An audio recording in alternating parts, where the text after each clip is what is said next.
as that first half was, the second half was that difficult?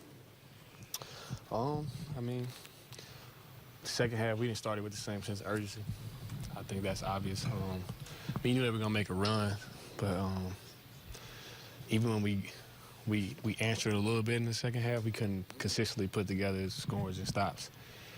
And they didn't shoot the ball that well in the second half, so you knew they were going to shoot the ball better. They got so many good shooters out there. We just kind of let them pick us apart. Momentum played a huge role, too, didn't it? Yeah, I mean, you already got probably five of some of the best three-point shooters in our league on their team, and then LeBron starts making threes off the dribble. Then he starts attacking and picking it apart, and they start getting into it. Everybody starts kind of getting hot. It's kind of just how we were, and you see everything's clicking, everything's rolling, and they got open looks. Then they started making contested looks, and it is what it is. Does there become a sense of panic when things start slipping away like that, and you're facing a team as good as they are? Definitely speed up a little bit, and you can see it in the game. We kind of got away from the things we were doing in the first half. Excuse me. Not as much ball movement.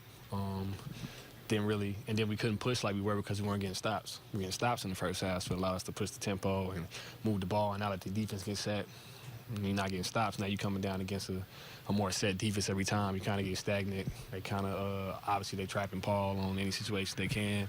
We ended up using more and more the shot clock. And you sped up, and then you're having to take a rush shot at the end of the clock. So, you have 17 first-half assists and finish with 25. Is that indicative of just the offense getting bogged down? Yeah, it's pretty much what I was saying. Like, you stop. The biggest thing, you stop getting stops, and the tempo changes completely because you can't push it. I mean, you can push off makes, but it's not the same. You don't get the same momentum. You don't get the same movement.